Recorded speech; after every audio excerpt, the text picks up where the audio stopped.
அடுத்த நிகழ்ச்சி பற்றிய அறிவிப்பு சில நொடிகளில். 9:30 ஆல் இண்டியா ரேடியோ தொடரும் நிகழ்ச்சி இசை பேருரை. கார்த்திகை மாதமும் துளசி மகிமையும் நிகழ்த்த உள்ளவர் கிரிஜா ராமசுவாமி அவர்கள், எம். ஏ. கிருஷ்ணசுவாமி அவர்கள் வயலின், எம். குருராஜ் அவர்கள் மிருதங்கம். நமः பார்வதி பதயே ஹர ஹர மகாதேவா. தென்னாடுடைய சிவனே போற்றி, என் நாட்டவர்க்கும் இறைவா போற்றி. வெற்றிவேல் முருகனுக்கு ஹரோஹரா. சத்குரு சுவாமிக்கு ஜெய். ஜெய ஜானகி காந்த ஸ்மரணம், ஜெய ஜெய ராம ராம. கோவிந்த நாம சங்கீர்த்தனம், கோவிந்தா கோவிந்தா. சுவாமியே சரணமையப்பா. ஆஞ்சநேய மூர்த்திக்கு ஜெய். ஆனை முகத்தோனே அருள் புரிந்திடுவாய். ஆனை முகத்தோனே அருள் புரிந்திடுவாய். என்னாவில் வந்து அமர்ந்திடுவாய். என்னாவில் வந்து அமர்ந்திடுவாய். 12 மாதங்களுள் கார்த்திகை மாதம் கதை சொல்ல எனக்கு மரமருள்வாய். துளசி மகிமையை எடுத்து சொல்ல தூய உள்ளத்தோடு சுதாமன் என்கிற சங்கச்சூடனை கல்யாணம் செய்தாள். துளசி கல்யாணம் செய்தாள்.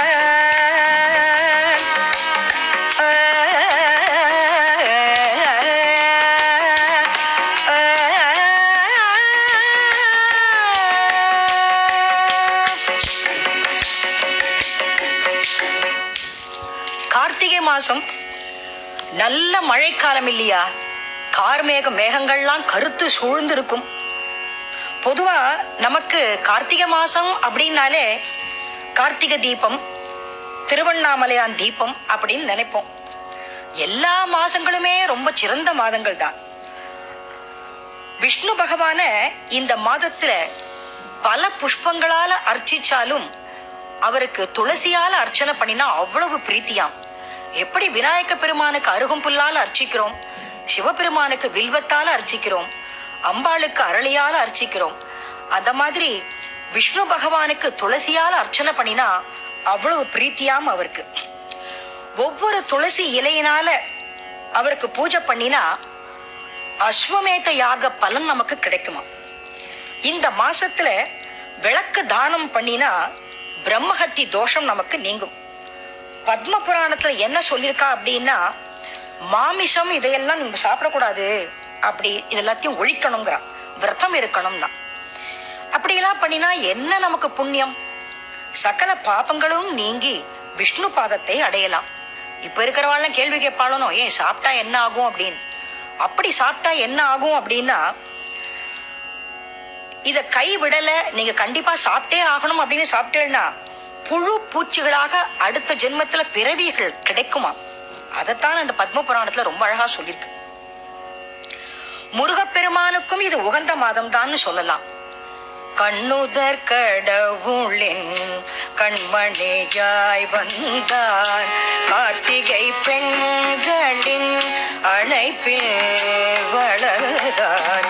கண்ணுதர் கடவுளின் கண்மணியாய் வந்தான், கார்த்திகை பெண்களின் அழைப்பில் வளர்ந்தான்.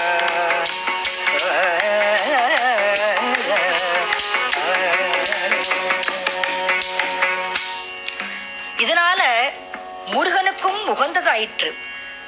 கார்த்திகை பௌர்ணமி அன்னைக்கு பூமிக்கு மிக அருகில சந்திரன் வந்து சிவசக்தி சமேதராக காட்சி தந்து நம்மை அருள் பாலிப்பார்கள். அந்த சமயத்துல நம்ம விரதங்களும் இருக்கலாம். இந்த மாசத்துல தினமும் விளக்கேற்ற இயலாதவா துவாதசி, சதுர்தசி, பௌர்ணமி ஆகிய இந்த நாட்கள் எல்லாம் நம்ம கண்டிப்பாக தீபம் ஏற்றியே ஆகணுமா. வெங்கலம் அல்லனா வெள்ளி விளக்குல நெய் விட்டு தீபம் ஏற்றி வேத விற்பன்னர்களுக்கு தானம் பண்ணினா கிரகத்துல தடைப்பட்ட காரியங்கள் அத்தனையும் மகிழ்ச்சியோடு நிறைவேறும் அப்படிங்கிறார். இந்த மாசத்தினுடைய முதல் தேதியில ஸ்நானம் பண்ணினா என்ன பலன் அப்படின்னா, காவேரியில ஸ்நானம் செஞ்சா ஐப்பசிய மாச துலா ஸ்நானம் சொல்லுவா. 29 நாட்கள் இருக்கும் அதுல. அந்த 29 நாட்கள்ல நம்ம எப்போ வேணாலும் போய் பண்ணலாம். அப்படி நம்ம போய் ஸ்நானம் பண்ணினா அப்படி ஒரு பலன் இருக்கு அதுல. முடவன் முழுக்குன்னு சொல்லுவா. அதாவது அவன் என்ன பண்ணினான்னா, ஸ்நானம் பண்றதுக்காக ராமேஸ்வரத்தில இருந்து போயிருக்கானா. ரொம்ப லேட் ஆயிடுது. ஆஹா, 29 நாள் ஆயிடுத்தே, இனிமே நான் என்ன பண்ணுவேன், பகவானே உன்னுடைய அருள் எனக்கு கிடைக்காதான்னு ஒரு இடத்துல உட்காந்து தபஸ் பண்றான். அப்படி தபஸ் பண்ணும் பொழுது இனி என்னால ஒன்னும் செய்ய முடியாது. அந்த காவேரி நதி கிட்ட வந்து உட்கார்ந்துண்டு இன்னைக்கு ஸ்நானம் பண்ணா எனக்கு ஒரு பலனுமே இல்லையேன்னு அவன் தபஸ் பண்ணிட்டு இருக்கும் பொழுது அசரீரி வாக்கா பகவான் சொல்றா, நீ முழுக்கிங்கே போடலாம், ஐப்பசி மாசம் முடிஞ்சாலும் பரவாயில்ல, கார்த்திகை மாசம் முதல் தேதி இன்னைக்கு, அதனால நீ தாராளமா ஸ்நானம் பண்ணலாம் அப்படின்னு. அதனால்தான் நம்ம எல்லாம் சொல்லுவோம் இல்லையா, முடவன் முழுக்கு முடவன் முழுக்குன்னு. இதுக்கு காரணம் இதுதான். பரவாயில்லன்னு அந்த கார்த்திகை மாசம் முதல் தேதியில அவர் ஸ்நானம் பண்ணி அவருக்கு மோட்சம் கிடைச்சுதான். கிரிவலம்ங்கிறது ரொம்ப மிகச் சிறந்தது. மழையில நனைஞ்சுட்டே போவா சில பேர்லாம். அந்த மாதிரி மழை வந்ததுன்னா தேவர்களுடைய ஆசீர்வாதம் நமக்கு இருக்கு அப்படின்னு நம்ம எல்லாம் நினைச்சுக்கணுமா. புராணங்கள்ல திருவண்ணாமலை பற்றி கார்த்திகை பௌர்ணமி அன்னைக்கு தேவர்கள், ரிஷிகள், முனிவர்கள் இவர்கள் எல்லோரும் வலம் வருவார்கள். இந்திரன், வாயு, குபேரன், யமன், வருணன் எல்லாரும் வந்திருக்காங்களாம். மகாவிஷ்ணு மகாலட்சுமியோடு அங்கு வலம் வந்திருக்காளாம். ஏகாதசிக்கு அடுத்த நாள் துவாதசியிலே துளசி தேவியை மணந்த அந்த புராணம் அதுவும் சொல்லப்பட்டிருக்கு. ஞாயிற்றுக்கிழமை ரொம்ப விசேஷமாம். யமவாதனை, யம பயம் இதெல்லாம் நீங்கிடும். திங்கக்கிழமை அன்னைக்கு திருக்குற்றாலத்துல நீராடினா குற்றாலநாதரையும் அன்னை குழல்வாய் மொழி அவர்களையும் நம்ம வழிபாடு பண்ணோம்னா நம்ம பாவமெல்லாம் நீங்கிடும். ஸ்ரீரங்கத்துல பெருமாள் சக்கரத்தாழ்வார் சன்னதியில எழுந்தருளி கோபுர வாசல்ல கட்டப்பட்டிருக்கும் அந்த சொக்கப்பனை ஏற்றப்படும் அந்த காட்சியை மக்கள் எல்லோரும் கண்டு கழித்து மகிழ்வார்களாம்.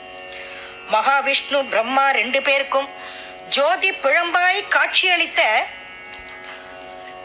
இந்த மாதம் தானா அது. சபரிமலைக்கு போவார்கள் சில பேர்லாம் இந்த மாசத்துல. முருகனை வேண்டி சில பேர் மாலை போடுவார்கள். பழனிமலை முருகன் ஒரு சிவகுமாரன், வீரமணி கண்டன் ஒரு சிவகுமாரன். பழனிமலை முருகனுக்கு மயில் வாகனம், வீரமணி கண்டனுக்கு புலி வாகனம். பழனிமலை முருகனுக்கு பால் அபிஷேகம், வீரமணி கண்டனுக்கு நெய் அபிஷேகம். பழனிமலை முருகனுக்கு காவடி எடுப்போம், வீரமணி கண்டனுக்கு இருமுடி எடுப்போம். பழனிமலை முருகனுக்கு ஹரஹரோகரா, வீரமணி கண்டனுக்கு சரணமையப்பா. ஹரஹரோகரா, சரணமையப்பா, சரணமையப்பா.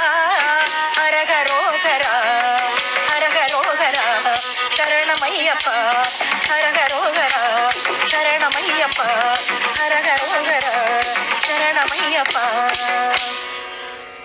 இப்படி பக்தர்கள் எல்லோரும் ஆடி பாடி மகிழ்ந்து அவரவர்கள் அந்தந்த கடவுளை வேண்டி மாலை போட்டு அந்த இறைவனை தரிசனம் செய்வார்கள். ஆலயங்களிலே தூய்மைப்படுத்தி அந்த சமயத்திலே பகவத்கீதை படித்தால் நமக்கு என்ன கிடைக்கும் அப்படின்னா மன அமைதி கிடைக்கும். அமாவாசை அன்று திருவசநல்லூர் ஸ்ரீதர ஐயாவால் திருமணத்துல அங்க ஒரு கிணறு இருக்கு. அந்த கிணத்துல கங்காதேவி பொங்கி பொங்கி ஆர்வத்தோடு வருவாளாம்.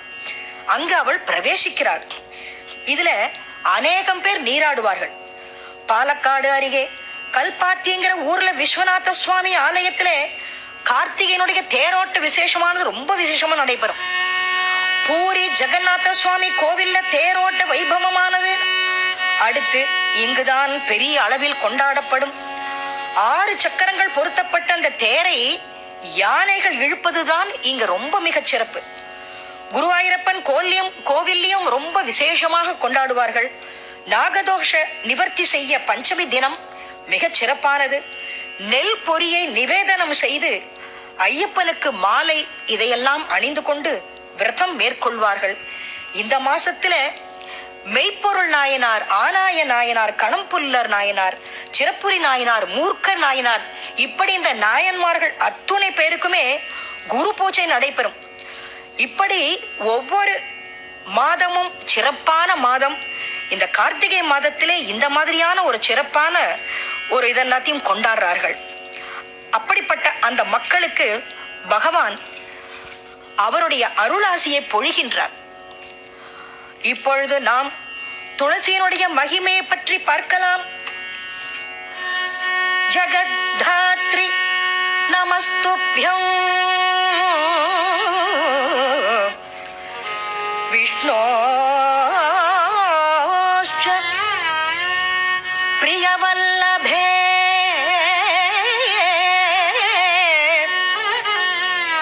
யதோ பிரம்மாதயோ தேவாः सृष्टिस्थिति अन्तकारिणः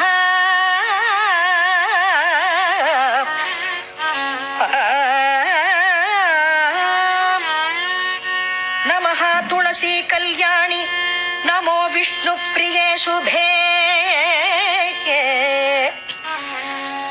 नमः मोक्षप्रदे देवी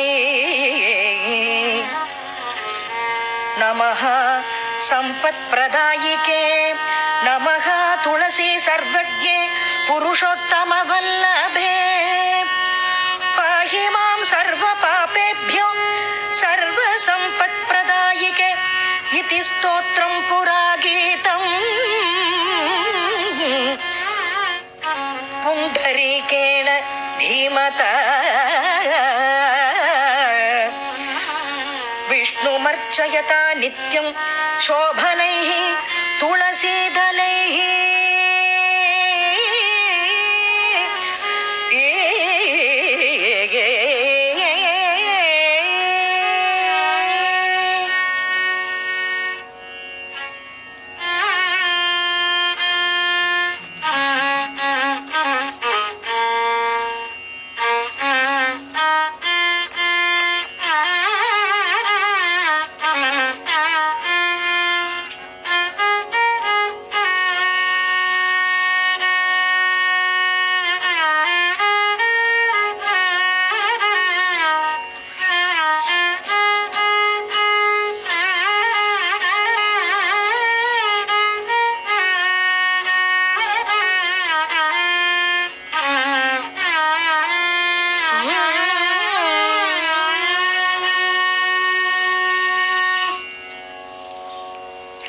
தர்மத்வஜன் என்னும் அரசன் மாதவி என்னும் அரசி தர்மத்வஜன் என்னும் அரசன் மாதவி என்னும் அரசி அதிரூப சுந்தரி என்னும் பெண் குழந்தை அவதரித்தாளே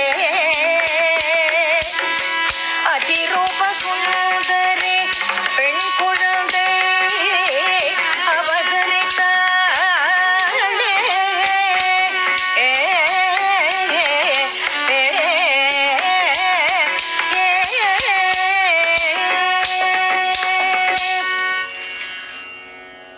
தர்மத்வஜன் அப்படிங்கிற ஒரு அரசன், மாதவிங்கிற அரசி, இவர்களுக்கு ஒரு அழகான ஒரு பெண் குழந்தை பிறந்தது.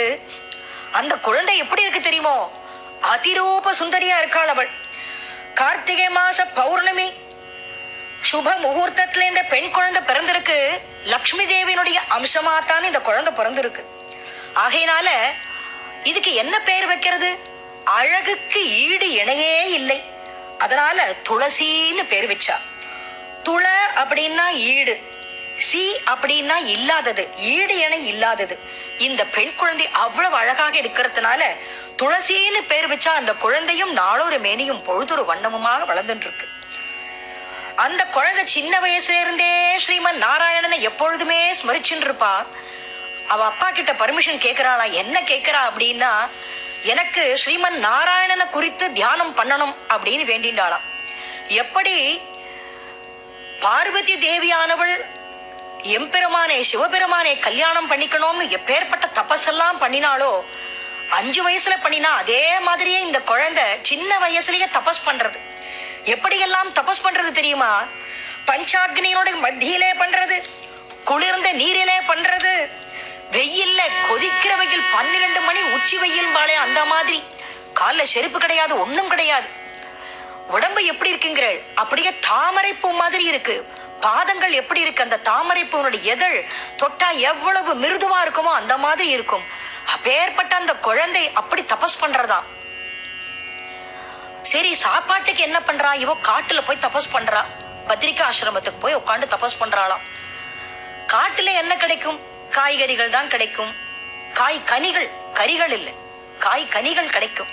இதெல்லாம் அந்த கனிகள் சாப்பிட்டு இருப்பா, இலைய சாப்பிடுவா, அப்புறம் காத்த புசிச்சுட்டு இருப்பா. இப்படிதான் இவள் ரொம்ப தபஸ் பண்ணிட்டு இருந்தா. இத பிரம்மா பார்த்தார். ஒரு நாள் அவள் முன் தோன்றி, அம்மா துளசி, எவ்வளவு நாள் தான் இந்த மாதிரி தபஸ் பண்ண போற? யார குறிச்சு தபஸ் பண்றேன்னு எனக்கு தெரியும். ஸ்ரீமன் நாராயணனை குறிச்சு தபஸ் பண்ற. உனக்கு நாராயணன் கிட்ட இருந்து பக்தி வேணுமா, இல்ல தாசானுதாசனா இருக்கணுமா, இல்ல அமரத்தன்மை வேணுமா? உனக்கு என்ன வேணும் அப்படின்னு கேட்கிறார். நமக்கெல்லாம் சுவாமி அந்த மாதிரி வெளிப்பட்டார்னா நம்ம என்ன கேட்போம்? 4 பங்களா, 2 காரு, கத்தையா நமக்கு நோட்டு, இதெல்லாம் தான் நம்ம கேட்டுட்டு இருப்போம். எல்லாம் பணம் வேணும், பணம் வேணும், பணம் பணம், எத்தனை பணம் வந்தாலும் நமக்கு போராது. அந்த மாதிரி நம்ம கேட்டுட்டு இருப்போம். எதுலயும் நமக்கு திருப்தி இருக்காது, ஒரு ஆத்ம திருப்தி நமக்கு கிடைக்காது. ஆனா இங்க அதனோடு குழந்தை, சின்ன குழந்தை கேட்கறதாம். என்ன கேட்கறது தெரியுமா?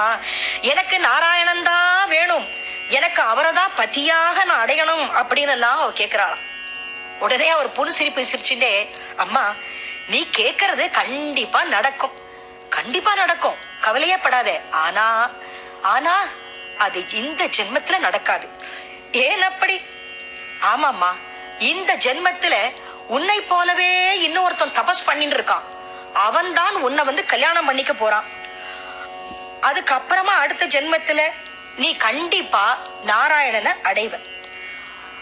உன்னை கல்யாணம் பண்ணிக்க போறானும் பெரிய தபஸ்வி தெரியுமோ? அவனை நீ கல்யாணம் பண்ணிட்டு சுகமா வாழ போற.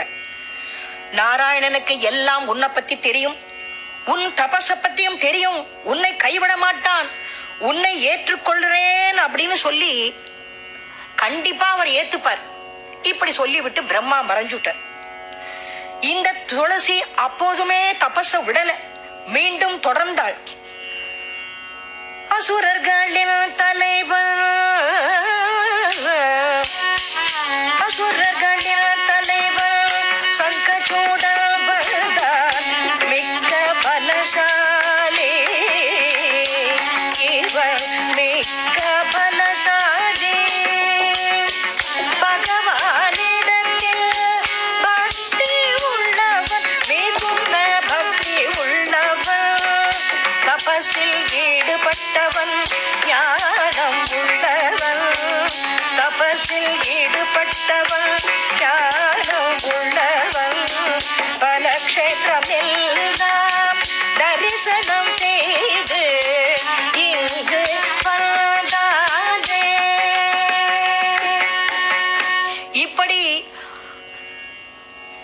பலவிதமான அவன் எல்லா குவாலிபிகேஷன்லாம் வச்சுட்டு வரான். என்ன வேணும்? பகவான் கிட்ட பக்தி வேணும், தபஸ் இருக்கு, துளசியே கல்யாணம் பண்ணிக்க கூடிய அளவுக்கு இவனுக்கு ஒரு யோக்கியத்தை இருக்கு. அதனால பல க்ஷேத்திரங்கள் எல்லாம் தரிசனம் பண்ணிட்டு வந்தான். எங்க வந்தான் அப்படின்னா பத்ரிகாசிரமத்துக்கு வந்தான். அங்கதான் துளசி இருக்கான். துளசியை பார்த்தான், துளசியும் அவனை பார்த்தாள். அவனும் நோக்கினாள், அவளும் நோக்கினாள். எப்படி நம்ம ராமாயணத்துல சொல்றோமோ, சீதையும் ராமனும் எப்படி நோக்கினாள்னு, அந்த மாதிரி இவா 2 பேரும் ஒருத்தருக்கு பாத்துக்கிறா, ஒருத்தருக்கு பேசிக்கிறா. கடைசியில 2 பேருக்கும் எல்லாம் ஒத்து போயிடுத்து. அதனால 2 பேரும் கல்யாணம் பண்ணிக்கலாம் அப்படின்னு தீர்மானம் பண்ணிட்டா. பெரியவாளோட ஆசீர்வாதத்தினால 2 பேருக்கும் அழகா சீரும் சிறப்புமா கல்யாணமும் நடந்துடுத்து. சங்கச்சூடனுக்கும் இந்த துளசி தேவிக்கும் கல்யாணமானது நடந்தது. அவர்கள் கல்யாணமான உடனே எப்படி இருக்கிறார்கள் தெரியுமா? இல்லற தர்மத்தில் ஈடுபட்டார்கள். எப்படி இருக்கா? நிலவும் வானும் போல, மலரும் மணமும் போல, யாழும் இசையும் போல ஒருவருக்கொருவர் அன்புல பிரிக்க முடியாதபடி இணைந்து குடும்பத்தை நடத்த தொடங்கினாளாம். 2 பேரும் எப்பேற்பட்ட தபஸ்விகள், எப்பொழுதுமே சதா சர்வ காலமும் ஆண்டவனே நினைச்சுட்டு இருக்கிறவாளுக்கு இங்கே இவாளுக்கு ஒரு காம மோகத்தில் ஈடுபட்டு 2 பேருமே ரொம்ப சந்தோஷமாக இல்லறத்தை நடத்திட்டு இருக்கா. இந்த சங்கச்சூடனானவன் அசுரர்களுக்கெல்லாம் தலைவன் இல்லையா? என்னதா இருந்தாலும் அந்த அசுர குணமானது அவன்கிட்ட எட்டி பார்க்கும். கந்தர்வ ராட்சசர்களை எல்லாம் அடக்கி அரசாண்டானவன். தேவேந்திராதிகளுடன் போர் புரிந்து வென்று அந்த பதவியெல்லாம் பிடுங்கின்றானாம். அசுரர்கள் எல்லாம் பின்ன எப்படி இருப்பார்கள்? இதத்தான் இந்த சங்கச்சூடனும் பண்ணிருக்கான். இந்திராதி தேவர்கள் எல்லாம் பதவியை இழந்து பிரம்மா கிட்ட சொல்ல அங்கேருந்து எல்லாரும் சிவன் கிட்ட போனார்கள். பிரம்மாவும் சிவனும் இந்த தேவர்கள் கூட போனார்கள். ஹரிநாராயண ஹரிநாராயண ஹரிநாராயண நாராயண ஹரிநாராயண ஹரிநாராயண ஹரிநாராயண நாராயண நாராயண ஹரி நாராயண ஹரி நாராயண ஹரி நாராயண நாராயண ஹரி நாராயண ஹரி நாராயண ஹரி நாராயண நாராயண ஹரி நாராயண ஹரி நாராயண ஹரி நாராயண ஹரி நாராயண ஹரி நாராயண ஹரி நாராயண ஹரி நாராயண ஹரி நாராயண.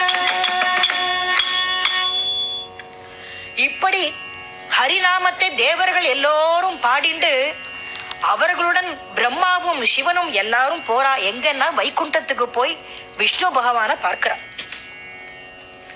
உடனே விஷ்ணு பகவான் அவர்களை எல்லாம் பார்த்துட்டு, எங்க எங்க வந்திருக்கேள்? எனக்கு நன்னா தெரிஞ்சு போயிடுத்து. அந்த சங்கச்சூடனை பத்தி சொல்றதுக்கு தானே எங்கிட்ட வந்திருக்கேள். உங்களுக்கு அவனை பத்தி தெரியுமா? இவன் யார் அப்படின்னு தெரியுமா? இவனை நீங்க அசுரநாதா பார்த்துட்டு இருக்கேன். ஆனா அவன் யார் தெரியுமா? என்னுடைய பக்தன் அவன். கிருஷ்ணனில் பரம பக்தனான சுதாமன்.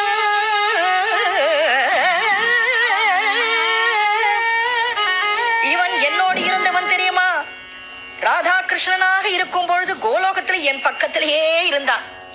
இந்த கோலோகத்திலும் அந்த கோலோகம்ங்கிறது எப்படி இருக்கும்னா பிரம்மலோகம், கைலாசம், வைகுண்டம், இதை விட மேலான உலகம்னு சொல்லலாமா.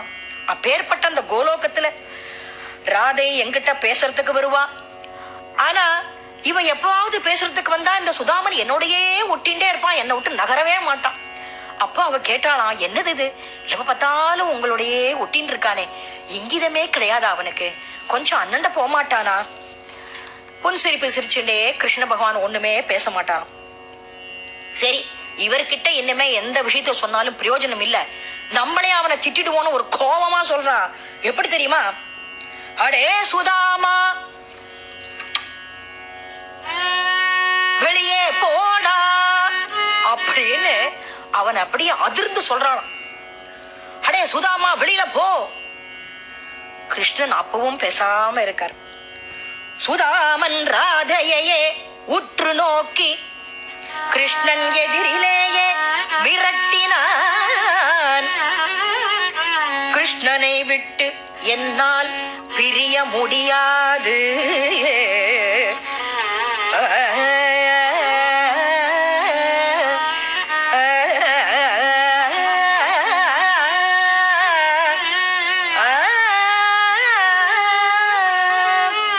ராதைக்கு கோபம் வந்தது. இந்த ராதை யார் தெரியுமா? ஈஸ்வரி. அவள் இல்லையா? ஈஸ்வரியானவள் தானே. என் வார்த்தையை கேட்காம நீ இருக்கேடா, அதனால நீ அசுரனா போகணும் அப்படின்னு சபிச்சுட்டான். இப்படி அசுரனாக போக கடவாயின்னு சொன்ன உடனே பகவான் ராதையை பார்த்து சொல்லார், அம்மா என்னம்மா இப்படி அவனை சபிச்சுட்டியம்மா?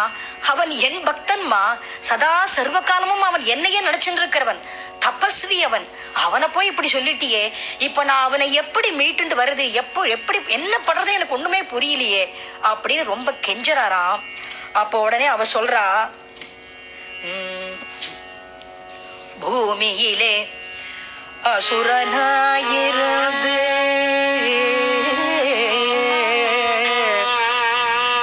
உங்களாலே திரும்பி வருவான். நீங்கள் அவனையும் சமாதானம் செய்து அழைத்து கொண்டு வாருங்கள்.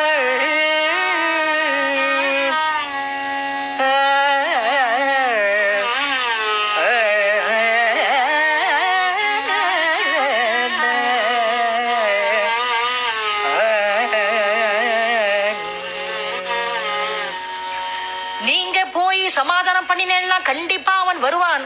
அவனை அப்படியே அழைச்சிட்டு வாங்கோ, கோலோகத்துல நம் சன்னதியிலேயே இருக்கட்டும் அப்படின்னு இந்த சுதாமா இங்கேயே இருக்கட்டும் சொன்னாலாம். அந்த சுதாமா தான் இந்த சங்கச்சூடன். இவனை அழிக்கவே முடியாது, யாராலையும் அழிக்க முடியாது. இவன் திரும்பி வர வேண்டிய காலம் வரப்போறது. அந்த அசுர குலத்து சங்கச்சூடன் யோக மாயை அறிந்தவன்,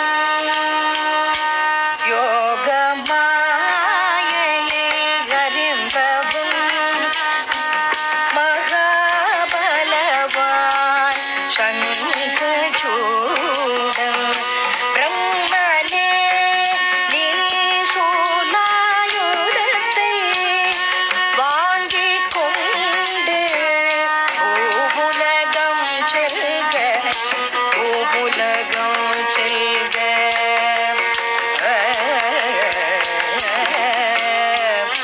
பூவுலகம் செல்க.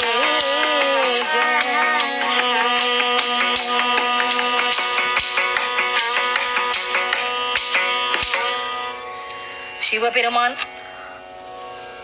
அந்த சங்கச்சூடனே சிவபெருமான் சம்ஹாரம் செய்வார். அவனை தேவர்களே உங்களால கண்டிப்பாக அழிக்கவே முடியாது. ஆமா, ஏன் அதை திருப்பி திருப்பி அழிக்க முடியாதுன்னு சொல்றேன் தெரியுமா? அவன் தன்னுடைய கழுத்திலே மந்திர கவச்சத்தை அவன் அணிஞ்சிருக்கான். அந்த மந்திர கவச்சம் யாரோட தெரியுமா? விஷ்ணு கவச்சம். அது என்னால போடப்பட்டதுப்பா. அதனாலதான் நாம் எங்க போனாலுமே வெற்றியே பார்த்துட்டு இருக்கான் அவன். பரமேஸ்வரா, என்கிட்ட இருக்கிற அந்த சூலாயுதத்தை உங்ககிட்ட கொடுக்கிறேன், சமயம் பார்த்து நீ அவரை கொன்னுடலாம். ஆனா சூலத்தாலையும் கவச்சம் இதனால் இந்த ரெண்டுத்தினால மாத்திரம் நம்ம அவனால அழிக்க முடியாது அவனை எல்லாம். ஏன்னா அவன் பக்கத்துல இருக்காளே அந்த துளசி, அவள் சரியான பதிவிரத்தை. அவள் ரொம்ப பக்தை ஆல்சோ. என்ன என்ன எப்பொழுதுமே சதா தியானம் பண்ணிட்டு இருக்கிறவள் அவள். கோலோகத்துல என் பக்கத்திலேயே இருந்தவள் அவள். அவளும் ராதையனுடைய கோபத்துக்கு பாத்திரமாயி பூமியில பிறந்திருக்கா. இந்த சுதாமன்கிற சங்கச்சூடன் இந்த பிருந்தா அல்லது விரஜாங்கிற பேர் கொண்ட கோலோகத்துல இவளை கல்யாணம் பண்ணிக்கலாம் அப்படின்னு ஆசைப்பட்டதுனால அந்த கர்மாவை அனுபவிப்பதற்கு பூமியிலே பிறந்த சங்கச்சூடனாகவும் பிருந்தாங்கிற அவள் துளசி தேவியாகவும் வந்து கல்யாணம் பண்ணிண்டு காந்தர்வ போகத்துல காம இச்சையில ஈடுபட்டு தங்களையே மறந்து இருக்கா வாழலாம். தேவர்களே, சங்கச்சூடத்துல அவங்கிட்ட உங்களுடைய பராக்கிரமம் ஒன்றும் பலிக்காது. காரணம் அந்த துளசியினுடைய கற்பு தான். கற்பினால் அவள் காக்கப்பட்டிருக்காள். அதனால 3 விதமாய் அவளை ஜெயிக்கணும் அப்படிங்கிறார். ஒரு விதம் அல்ல, 2 விதம் அல்ல, 3 விதமாக ஜெயிக்கணும். அவனை நான் என்னிடத்துல அழைச்சிக்கணும் அப்படின்னு பரமேஸ்வரன் கிட்ட சொல்லி சூலாயுதத்தை கொடுத்தார். சூலத்தை வச்சுருக்கிற பரமேஸ்வரன் என்ன பண்ணினார்னா, தன்னுடைய சித்ராதன் அப்படிங்கிற புஷ்ய தந்தனாகி அந்த ஒரு கந்தர்வனை தன் தூதனாக சங்கச்சூடனிடத்தில் அனுப்பினார். எதுக்காக அப்படின்னா, தேவர்களை எல்லாம் ஹிம்சை பண்ணினான் இல்லையா, அவனை யுத்தத்துக்கு கூப்பிடு அப்படின்னார். யுத்தத்துக்கு புறப்பட்டான் சங்கச்சூடன். அப்போ துளசி கதறினாள், என்னை விட்டுட்டு நீங்க போறேளே, பரமனோடு போரிட முடியுமா? அவனுடன் போரிட்டு தாங்கள் திரும்பி வர முடியுமா? நான் என்ன பண்ணுவேன் அப்படின்னு தவிக்கிறாள். நான் ஒரு கனவு கண்டேனே, நான் ஒரு கனவு கண்டேனே, கெட்ட கனவு கண்டேனே. அந்த கனவில் படியே ஓர் செய்தியையும் கேட்டேனே, கேட்டேனே.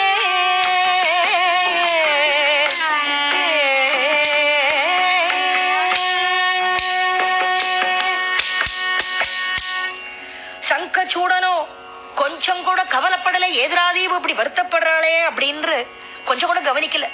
சாதாரணமா நம்ம கிரகத்துல கூட சில பேர்லாம் அப்படிதான், நம்ம புலமின் இருப்போம், புருஷா பேசாம போயிட்டே இருப்பா. அவளுக்கு என்ன, அவ அதெல்லாத்தையும் ஒன்னும் கண்டுக்க மாட்டா. அதனால தான் வியாதி சட்டுன்னு அவள் அஃபெக்ட் ஆறது இல்லை. இருக்கிற பொம்மநாட்டிகளுக்கு தான் வியாதி வரும். அதனால தான் சொல்லுவா இல்லையா, இந்த துளசி செடியை கூட அதை செடியா வச்சுண்டு துளசி மாடத்துல வச்சுண்டு அந்த துளசிக்கு கீழே தண்ணியை தெளிச்சு கோலம் போட்டு தீபம் ஏற்றி துளசிக்கெல்லாம் பூஜை பண்ணுவார்கள் நம் கிரகத்துல இருக்கிற லக்ஷ்மிமார்கள், கிரகலட்சுமிகள் எல்லாம். இப்படி அப்பேற்பட்ட அந்த துளசி தேவி புலம்பரா அப்படின்னா அத கொஞ்சம் என்ன ஏதுன்னு கேட்க வேண்டாமா? அவன் கேட்காம வீர ஆவேசத்தோடு துளசிய பார்த்து சொன்னான், அம்மா நீயோ, நீ யாரு, நான் யாரு, நீ எங்க இருந்தியோ நான் எங்க இருந்தேனோ, நீயும் நானும் கல்யாணம் பண்ணினுட்டோம். காலம்தாமா இது எல்லாத்தையும் மாத்துறது. இந்த காலம்தான் நமக்கு எல்லாத்தையும் சொல்லித்தருது. சுகமும் துக்கமும் இன்பமும் துன்பமும் பயமும் துயரமும் கால தத்துவ தொடர்பினால்தான் தோன்றுகிறது. ஒரு மரம் இருக்கே, ஒரு விருட்சம் இருக்கே, அந்த மரமானது தோன்றுகிறது. அந்த மரம் தோன்றுவதும் துளிர்ப்பதும் கிளைகளாக பிரிந்து மலர்களாக அரும்பி மலர்வதும் காய்ப்பதும் கனிவதும் பிறகு உலர்ந்து பட்டு போவதும் இதெல்லாம் கால தத்துவத்தாலதாமா நிகழ்கிறது. இது போலத்தான் இந்த பிரபஞ்சமும் தோன்றி செயல்பட்டு அழியறதுமா. மும்மூர்த்திகளும் இந்த காலத்தை கொண்டே தமது தொழில்களை எல்லாம் செய்கிறார்கள். இதுதான் நியதி. இந்த ஜென்மத்துல நீ நானும் சேர்ந்திருக்கோம். நாம் சாஸ்வதமா இந்த உலகத்துல இருக்க போறோமா? கண்டிப்பாக இல்ல. ஆனா நாம சாஸ்வதம் அப்படின்னு நினைக்கிற இடம் எங்க இருக்கு தெரியுமா? நாராயணந்தம் சர்வேஷம்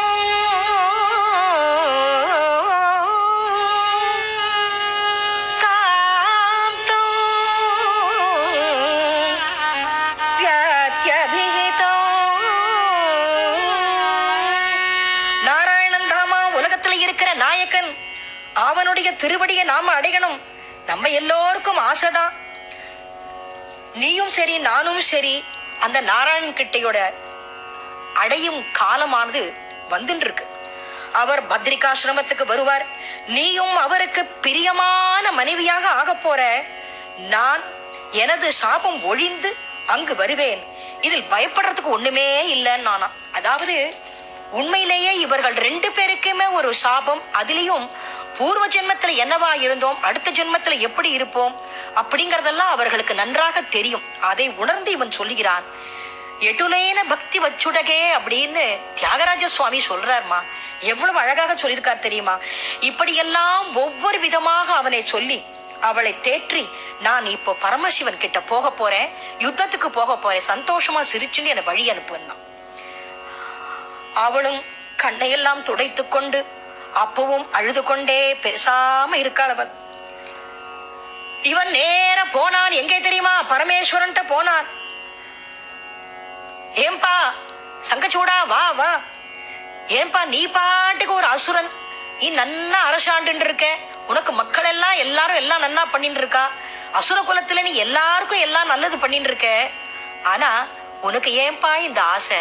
தேவர்கள் எல்லாம் அவரவர்களுடைய தொழில்களை செஞ்சுட்டு இருக்கா, அந்த தொழில்களை செய்யறதுக்கு நாங்க தான் உத்தரவிட்டு இருக்கோம். அப்படியெல்லாம் அவர்கள் பண்ணும்பொழுது அந்த இடம் உனக்கு எதுக்கு? நீ ஏன் அப்படி போய் ஆசைப்படுற அப்படின்னா, அதுக்கு அவன் ரொம்ப தைரியமா சொல்றான், பரமேஸ்வரா, தேவர்கள்லாம் நீங்க நினைக்கிற மாதிரி இல்ல, நீங்க உத்தரவு போட்ட காரியத்தெல்லாம் அவ பண்ணிட்டு இருக்கா, இல்லைன்னு சொல்லல. ஆனா வஞ்சகமானவர்கள் அவர்கள். அப்படியா? தங்களுக்கே எல்லாம் வேணும் வேணும் வேணும்னு அந்த தேவர்கள்லாம் நினைக்கிறவா. மகாபலி சக்கரவர்த்தியை அழிக்கணும் அப்படின்னுட்டு வாமனனை உண்டு பண்ணினார்கள். ஹிரண்யகசிபுவை கொல்லணும் அப்படின்னு நரசிம்மமூர்த்தியை தூணிலே தோற்றுவித்தவர்கள். பார்க்கடலிலே அமிர்தம் கடையும் பொழுது தங்களுக்கே வேண்டும் அசுரர்களை எல்லாம் புறம் தள்ளிவிட்டு மோகினி வேஷம் போடும்படியா செய்தார்கள். அவர்கள் நல்லவர்களே இல்லை என்று சொல்லி யுத்தத்திற்கு நான் தயாராக இருக்கிறேன் அப்படின்னா சிவபெருமானும் தயாரானார். தேவர்களுடைய மறுபடியும் பத்ரகாளியுடனும் சண்டை போடுறான் அவன். யுத்தமானது பல வருட கணக்கிலே போயின்னு இருக்கு. அது மட்டுமல்ல, முருகப்பெருமானுடனும் கணபதியோடனும் இவர்கள் எல்லாரோட மகா யுத்தமானது நடந்துட்டு இருக்கு. இத விஷ்ணு பகவான் பார்த்துட்டே இருக்கார். அந்த சமயத்துல இவர் பார்க்கும்போது முதல்லயே சொன்னார் இல்லையா, அவனை யாராலையும் கொல்ல முடியாது, ஆனா கொல்லணும் அப்படின்னா அந்த விஷ்ணு கவச்சத்தை எடுத்தாதான் பண்ண முடியும் அப்படின்னுட்டு. அதனால அவர் என்ன பண்ணினார்னா ஒரு வேஷத்தை போட்டுண்டார். கிழவனா, வயதான கிழவனா அப்படியே தந்து தள்ளாடி அவர் வராராம். எங்க வரார் அப்படின்னா சங்கச்சூடன் இருக்கிற இடத்துக்கு தன்னை அப்படியே மாற்றிக்கொண்டு கிழவனாக விஷ்ணு பகவான் வேஷம் போட்டு வரார். எப்படி வரார் அப்படின்னா, நானோ யாச்சகன் நானோ யாச்சகன் பவதி பிக்ஷாம் தேஹி பவதி பிக்ஷாம் தேஹி பவதி பிக்ஷாம் தேஹி. அதாவது எனக்கு பிச்சை போடு அப்படின்னு அந்த கிழவன், நான் பசியோட இருக்கேன்பா, எனக்கு ஏதாவது கொடை அப்படின்னு கேட்பாரோன்னு நினைச்சுண்டு சங்கச்சூடன் பார்த்துட்டு இருக்கான். அப்பா, நீ எல்லா செல்வத்தையும் கொடுக்கிற கூடிய ஒரு மனம் உள்ளவன் பண்ணினே, நானும் ஆசை அதிகம் இல்லாதவன். ஆனா ஒரே ஒரு பொருள் மேல மட்டும் எனக்கு ஆசை இருக்கு, என் கோரிக்கையை நீ நிறைவேற்றுவியா அப்படிங்கிறான். அப்பதான் நான் சொல்வேன் அப்படிங்கிறார். அப்படியே ஆகட்டும், அப்படியே ஆகட்டும் சுவாமி என்று மலர்ந்த முகத்தோடு சத்திய வாக்களித்தானவன். உடனே இந்த கிழபிராமணன், எனக்கு உனது மந்திர கவச்சம் வேண்டும், எனக்கு உனது மந்திர கவச்சம் வேண்டும் என நய வஞ்சகமாக கேட்க, சங்கச்சூடன் என்ன பண்ணினா, சொன்ன சொல் தவறக்கூடாது. என்னதான் அசுரனாக இருந்தாலும் அவன் தபஸ்வி மகா பக்தன் இல்லையா. அதனால அவன் என்ன பண்ணினான் அப்படின்னா, தன்னுடைய அந்த மந்திர கவச்சத்தை எடுத்தான், அவர்கிட்ட கொடுத்துட்டான். அத வாங்கிண்டு அடுத்ததா ஒண்ணு ஆயிடுத்து, 3 இருக்கு இல்லையா. அடுத்ததாக என்ன பண்ணினார் அப்படின்னா, துளசியினுடைய பாதிவிரத்தியம். அந்த பாதிவிரத்தியம் அது ஏன் அப்படின்னா, அந்த துளசிதான் அந்த பாதிவிரதத்தினால அவரை காப்பாத்தின்னு இருக்கா. அதனால இவர் உடனே என்ன பண்ணினார்னா, சங்கச்சூடன் மாதிரி தன்னை அப்படியே மாத்திண்டு வேஷம் போட்டுண்டு நேர துளசி இருக்கிற இடத்துக்கு போனார். அவளுடைய கணவன் மாதிரியே அவர் இருந்தார். அவளும் தன்னுடைய கணவன் அப்படின்னே நினைச்சுட்டா. ஒரு நாள் முழுக்க சந்தோஷமாக இருந்தார்கள். ஒரு நாள் தன்னுடைய கணவன் கிட்ட வர்ற பொழுது அந்த இடத்திலே பகவான் என்ன பண்ணினார் அப்படின்னா, சங்க சக்கர கதா பாணே சதுர்புஜே சங்க சக்கர கதா பாணே. சங்கு சக்கரம் 4 கைகள் கொண்ட விஷ்ணு பகவான் தன்னுடைய ரூபத்தை எடுத்து காமிச்சார். அவர் அத பார்த்த உடனே அப்படியே கையை கூப்பிண்டு மூர்ச்சையாய் விழுந்துட்டா கீழே. என்னது இது, இப்படி நான் மோசம் போயிட்டேனே, நீரே இப்படி செஞ்சுட்டீரே, உங்க மனசு என்ன கல்லா? உடனே என்ன பண்ணினா தெரியுமா, கல்லா உம்மனது கருணை இல்லையோ, கருணை இல்லையோ,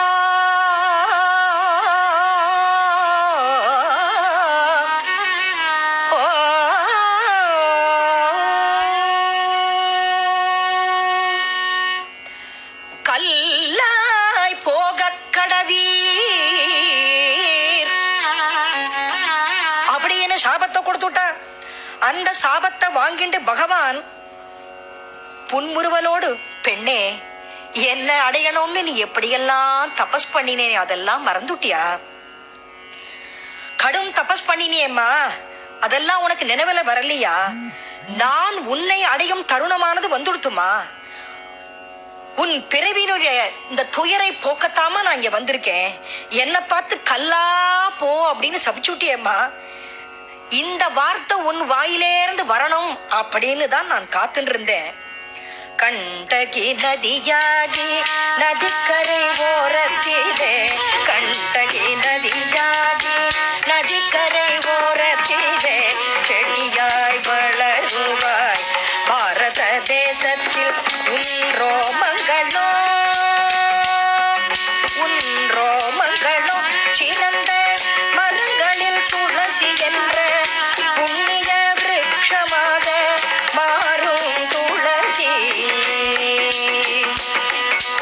மூவுலகிலும் கோவுலகிலும் பிரஜாநதி கரையிலும், மூவுலகிலும் கோவுலகிலும் பிரஜாநதி கரையிலும், பிருந்தாவனம் பாண்டிரம் ராதா மண்டலம், ராதா மண்டலம்.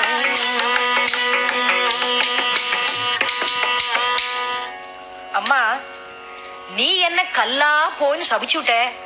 நான் கல்லா போனேன்னா நீ இப்படி தபஸ் பண்ணிய, அதுக்கு நான் உனக்கு மாத்திரம் ஏதாவது செய்யணுமே, உனக்கு நான் அனுகிரகம் பண்ணணுமே, நீ என்னையே அடையணும்னு கேட்டுண்டியே. அதனால நீ என்ன பண்றன்னா, இப்படி எல்லா தாவரங்கள் உள்ள இடத்துல எல்லா இடத்திலையும் செடியாக வளர்ந்து புண்ணிய தோற்றம் அளிப்பாயம்மா. புண்ணிய ஸ்தலங்களில் துளசி செடி எல்லாம் இருக்கும் அப்படின்னா அதனோட அடியிலே நானும் தேவர்களும் எல்லோரும் அங்க வாசம் செய்வோம். அதன் அடியிலே தங்கும் நீரானது மிகவும் பரிசுத்தமானது. அந்த புண்ணிய தீர்த்தம், அத துளசியை போட்டுட்டு அந்த தீர்த்தத்தை கொடுத்தால் அது தீர்த்தம். வெறும் தண்ணியை எடுத்துட்டு போனா அது என்னது? வெறும் தண்ணி தான். ஆகினால இந்த தண்ணியினால எனக்கு எந்த சுகமும் கிடையாது, திருப்தியும் கிடையாது. அதுல ஒரு துளசி இலையை போட்டு கொடுத்தால்தான் எனக்கு மகா திருப்தி. புண்ணிய தீர்த்தங்களின் நல்ல பலனெல்லாம் இதிலே கிடைக்கும். துளசி தீர்த்தத்தினால எனக்கு அபிஷேகம் செஞ்சா எனக்கு எப்படி இருக்கும் தெரியுமா? 1000 குடம் பால் அபிஷேகம் செய்ததாக எனக்கு திருப்தி கிடைக்கும். மிருத்யுகாலே யோ லபேத், மரண காலத்திலே யார் துளசி நீரை அருந்துகிறார்களோ சகல பாப தோஷங்களிலிருந்தும் நீங்கி விடுபட்டு எனது விஷ்ணு லோகத்தை அடைந்து அங்கு உள்ளவர்களால போற்றப்படுவார்கள். 1000 புஷ்பங்களால பூஜித்தாலும் துளசி இலை இல்லைன்னா எனக்கு அந்த அர்ச்சனை திருப்தியாகவே இருக்காதுங்கிறாராம். இது தியாக பிரம்மம் கூட எவ்வளவு அழகாக அவருடைய கீர்த்தனையில பாடியிருக்காருன்னா, துளசி தளமுலஜே சந்தோஷமுதா, ரம துளசி தளமுலஜே சந்தோஷமுதா, பூஜிந்து துளசி தளமுலஜே சந்தோஷமுதா, பூஜிந்து துளசி. పలుమారు చిరకాలము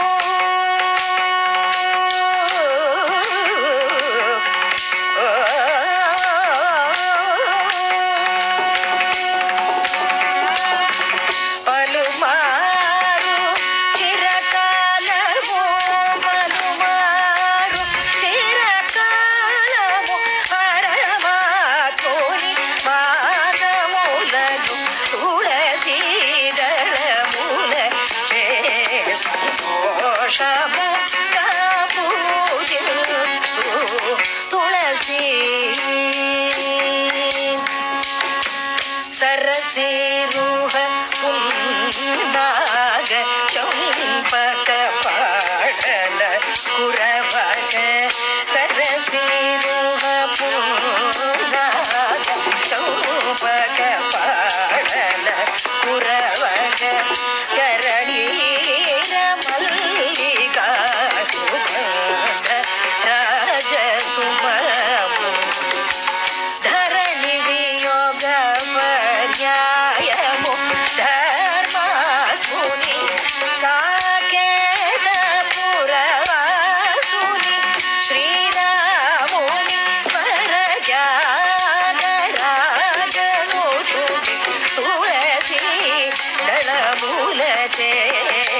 సంతోషముగ పూజింతు తులసి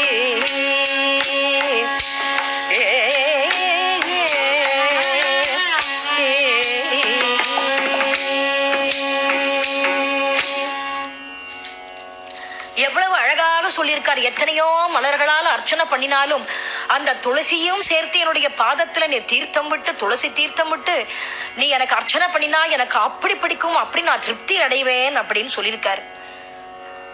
அயோத்தியாபுரியான ஸ்ரீ தசரத மகாராஜனுக்கு புத்திரனாக பிறந்த ராமன், அவருக்கும் அப்படித்தானே. அவர் யாரு? அவர் தானே விஷ்ணு பகவான். இப்படி எல்லோரும் அப்படிதான் சொல்றாரு, மாத்தி மாத்தி சொல்றா. அந்த துளசியால அவர்களுக்கு பிரீத்தின்னு. துளசி மாலை அணிந்தவர்களும் துளசி நீரை அருந்துபவர்களும் லட்சம் அஸ்வமேத யாகங்கள் செய்த பலனே அடைவார்கள்ங்கிறார். நீ கண்டகி நதியில இருக்கும்பொழுது நதியினுடைய ஓரத்துல செடியாக முளைச்சிருப்பா. உன்னுடைய கேச பாரமெல்லாம் செடியா முளைக்கும். கண்டகி நதி பக்கத்துல நான் மலையாக இருப்பேன், நீ கல்லாதான போன்னு சொன்னேன், ஆனா நான் மலையாகவே இருப்பேன் அப்படிங்கிறார். நீ கல்லா போ சொன்ன, நான் மலையாக நிற்பேன். ரிஷிகளும் தேவர்களும் என்ன என்ன பண்ணுவார்கள் தெரியுமா? வேத மந்திரங்களால ஸ்தோத்திரம் பண்ணி என்ன தொலைச்சி தொலைச்சி எடுப்பார்கள். அப்படி அந்த மலையிலிருந்து நான் உருண்டையாகவும் வட்ட வடிவமாகவும் கல்லாய் விழுவேன். விழும் கற்கள் எல்லாம் அதெல்லாம் தான் சால கிராமம். இந்த சால கிராமமும் செடியாய் நீ துளசியாகவும் உன்னுடைய பர்த்தா இங்கு சங்கச்சூடன் யுத்தம் பண்றதுக்கு இங்க வந்திருக்காமா. இப்போ அவன் பண்றான். அவனை நீ காப்பாத்தின. எப்படி காப்பாத்தின? உன்னுடைய கற்பாலதான் நீ அவனை காப்பாத்தின. அந்த கற்பு தாமா என்கிட்ட வந்துடுத்து. எந்த தர்மத்தை உனக்கு கொடுத்தேனோ அதே தர்மத்தை நான் என்கிட்டயே எடுத்துனுட்டேன் அப்படிங்கிறார். பரமேஸ்வரன் தன்கிட்ட இருக்கும் சூலத்தினாலே அவனை ஒரே வதம் செய்கிறார். அவன் வதம் செய்த உடனே என்ன ஆச்சு அப்படின்னா, அங்கேயே அப்படியே சாம்பலா எடுத்து பகவானையே அவன் தியானம் பண்ண ஆரம்பிச்சுட்டான். அங்கேயே உட்கார்ந்துண்டு அவனுடைய வாழ்வு அங்கேயே முடிஞ்சு போயிடுத்து. அந்த சூலத்தினால அவன் சரீரத்துல குத்தினத்தினால அந்த எலும்புகள் எல்லாம் என்ன ஆச்சு அப்படின்னா சங்கு ரூபத்துல அப்படியே மாற போறதாம். சங்கு, சால கிராமம், இந்த துளசி, இந்த மூன்றும் என் ஸ்வரூபமாய் கலியுகத்திலே எல்லா இடத்திலும் இருக்க போறது அப்படின்னு பகவான் சொல்லியிருக்கார். சங்கச்சூடன் எங்கிட்ட வந்துட்டாமா, துளசி இப்பவே நீயும் எங்கிட்ட வாமா அப்படிங்கிறார். உனக்கு தெய்வீகமான சக்தியை நான் கொடுப்பேம்மா அப்படிங்கிறார். நீ யார்? உன்னுடைய பெருமையெல்லாம் என்ன அப்படிங்கிறத மீண்டும் சொல்றேன் கேளு. நீ லக்ஷ்மி தேவியினுடைய அம்சம். நீ எப்படி பிறந்தாய்? எந்த லக்ஷ்மியை நான் மார்பில வச்சிருக்கேனோ அந்த ஸ்தானம் உனக்கு இருக்குமா? வக்ஷோ நிவாசமகரோத் பரம் விபூதேஹே. வக்ஷோ நிவாசமகரோத் பரம் விபூதேஹே. இப்போதே என்னுடைய வக்ஷஸ்தலத்தில் வசிப்பாய். ஆனா வரப்போற கலியுகத்துல உன்னை செடியாக எல்லாரும் பாவித்து செடியாகவே எல்லாரும் உன்னை பூஜை பண்ண போறாமா. துளசி ஜெகஜனனி துரிதாபஹாரிணி.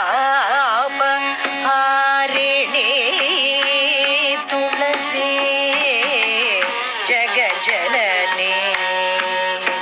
தியாகராஜ சுவாமி எவ்வளவு அழகாக சொல்லியிருக்காருன்னா, நீ ஜெகன் மாதாமா, பாப நாசினி, உனக்கு நிகரான தெய்வமே கிடையாது. உன் பாதமே வைகுண்டம், சகல தேவர்களினுடைய இருப்பிடம் இதுதான். இப்படியெல்லாம் தியாகராஜர் வர்ணிச்சிருக்கிறார். துளசி தேவியை நாம் பூஜிக்கும் பொழுது என்ன ஸ்லோகத்தை சொல்வோமோ, என் மூலே சர்வ தீர்த்தானி என் மத்தியே சர்வ தேவதாः யதக்ரே சர்வ வேதாஸ்ச துளசீம் தாம் நமாம்யஹம். என் மூலே சர்வ தீர்த்தானி என் மத்தியே சர்வ தேவதாः யதக்ரே சர்வ வேதாஸ்ச துளசீம் தாம் நமாம்யஹம். இந்த ஸ்லோகத்தை சொல்லி பூஜை பண்ணுவார்கள். இப்படி துளசி தேவியை வக்ஷத்துல வச்சுண்டு வைகுண்டம் போறார் அவர். வைகுண்டத்துக்கு போகும்பொழுது அங்க அவ பாக்குறா, யாரு? துளசி தேவி பாக்குறா. லக்ஷ்மி தேவியும் கங்கா தேவியும் அங்க இருக்கா. ஆஹா, இவாள்லாம் இங்க இருக்காளே, அவளுக்கு ஏன் பயம் அப்படின்னா, ஏற்கனவே பிருந்தாவனத்துல ராதாதேவி இருக்கிற இடத்துல போய் அவளுடைய சாபத்தினால்தானே இவ பூமியில பிறந்தாள்.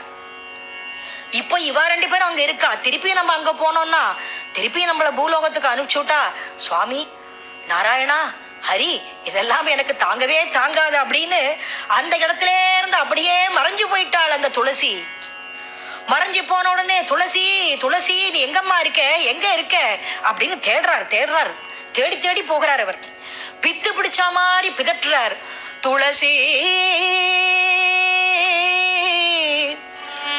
துளசி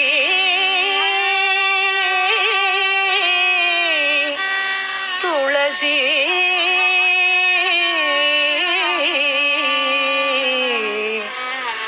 துளசி. அம்மா துளசி எங்கம்மா போன? நான் உன்னை பக்ஷஸ்தலத்தை தானம்மா வச்சுட்டு இருந்தேன், அதுக்குள்ள எனக்கே தெரியாம நீ எங்கேயோ போயிட்டியம்மா அப்படின்னு எல்லா இடத்துலயும் போய் தேடுறாரு. எல்லா லோகங்களிலும் தேடுறாரு, கிடைக்கல. கடைசியில அவள் இருக்கிற இடம் எந்த இடம் அப்படின்னா பிருந்தாவனம் தானே. அதனால அந்த இடத்துக்கு போறார். கங்கா யமுனை போன்ற நதிகள் எல்லாம் பூமிக்கு சமமானது, புண்ணிய பூமி அது. துளசியை பிருந்தாவனத்துக்கு வந்து பார்க்கிறார், அங்கேயும் காணும். உடனே துளசி பீஜ மந்திரத்தை தியானம் பண்றார் அவர். ஓம் ஐம் ஹ்ரீம் க்ளீம் ஸ்ரீம் பிருந்தாவன்யை ஸ்வாஹா. இப்படி அந்த மந்திரத்தை சொல்லி அவர் தியானம் பண்ணிட்டு இருக்கார். எங்கம்மா போன? அம்மா துளசி தேவி, நான் உன்னை நினைச்சு என்னம்மா, என்ன நினைச்சு நீ வந்து எப்படி தபஸ் பண்ணி அந்த மாதிரி நான் தபஸ் பண்ணும் போல இருக்கே, நீ எங்கம்மான்னு தேடின்னு இருக்கார். துளசி தேவிக்கு இதை பார்த்த உடனே என்ன பண்றதுன்னு தெரியல. ஓடோடி வரா. சாஷ்டாங்கமா ஹே கிருஷ்ணா ஹே கிருஷ்ணா ஹே வாசுதேவா ஹே வாசுதேவா அப்படின்னு ஓடி வந்து நமஸ்காரம் பண்றாளாம். அவள் உங்களை மறக்க முடியுமா? கார்த்திகை மாசம் பௌர்ணமியில நீ பிறந்து வளர்ந்தவள்மா. கார்த்திகை சுக்லபக்ஷ துவாதசியில இன்று நீ எங்கிட்ட வந்துட்ட. இனிமே இந்த கார்த்திகை மாச சுக்லபக்ஷ துவாதசி ரொம்ப உயர்ந்த துவாதசியா இருக்க போறது. அப்படிதான் இருக்கும். பிருந்தாவன துவாதசியாய் உன்னை எல்லோரும் கொண்டாடட்டும். உனக்கும் எனக்கும் கல்யாணமான பூஜையை எல்லோரும் செய்யட்டும் அப்படின்னார். சங்கத்தினாலே இந்த சங்கச்சூடனின் எலும்பு கூடுதானே இந்த சங்கு. நானே கலியுகத்துல சால கிராமமா போக போறேன், நீ செடியா போக போற அப்படிங்கிறா. பிருந்தா பிருந்தாவனி விஸ்வ பூஜிதா விஸ்வ பாவனி புஷ்பசாரா நந்தனி துளசி கிருஷ்ண ஜீவனி. பிருந்தா பிருந்தாவனி விஸ்வ பூஜிதா விஸ்வ பாவனி புஷ்பசாரா நந்தனி துளசி கிருஷ்ண ஜீவனி. இப்படி 8 நாமாக்களை தினமும் யார் சொல்றாளோ அவளுக்கு எந்த விதமான துன்பமும் இருக்காதாம். தன்னாம நட கஞ்சை வஸ்தோத்ரம் நாமமாத்ர சம்யுதம் யஹ் படேத் ஆஞ்சரசம் பூய சோஷ்வமேதம் பலம் லபேத்.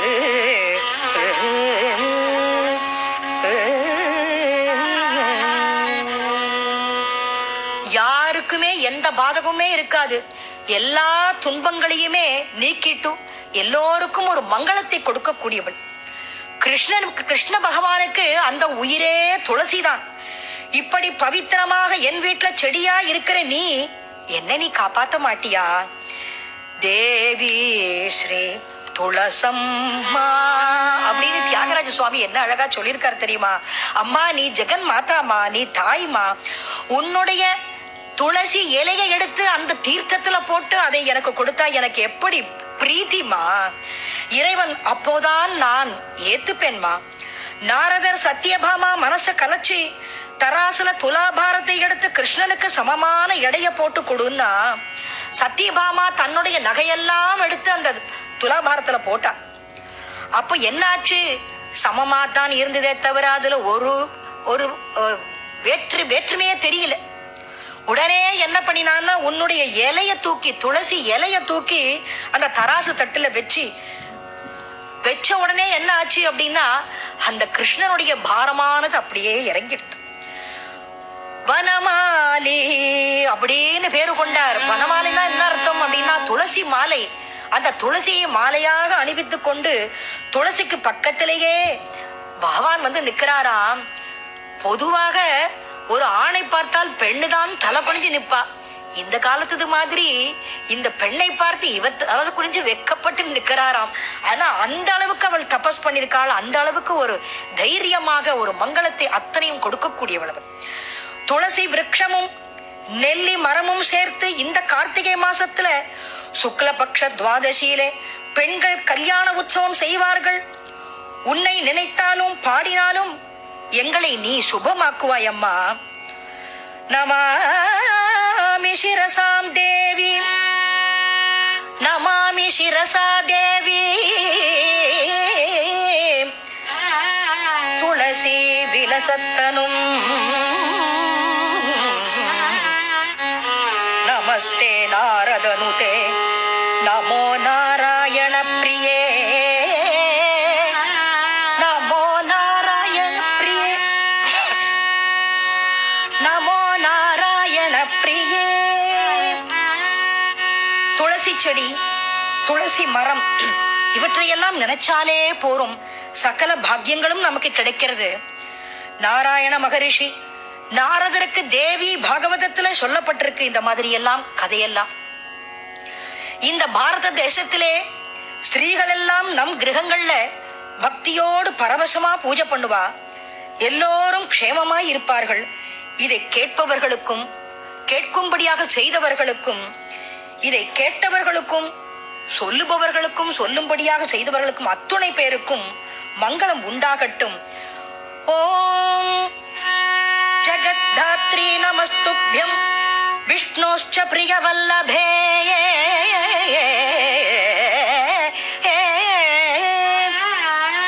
யதோ பிரம்மாதயோ தேவாः ஸ்ருஷ்டிஸ்திதி அந்தகாரிணः இதி ஸ்தோத்ரம் புராகீதம் புண்டரீகேண தீமதா விஷ்ணுமர்ச்சயதா நித்யம் சோபனைः துளசீதளைः.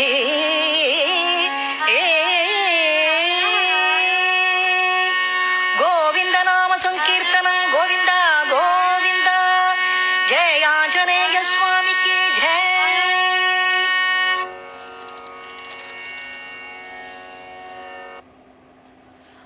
இதுவரை கார்த்திகை மாதமும் துளசி மகிமையும் இசை பேருரை கேட்டீர்கள்.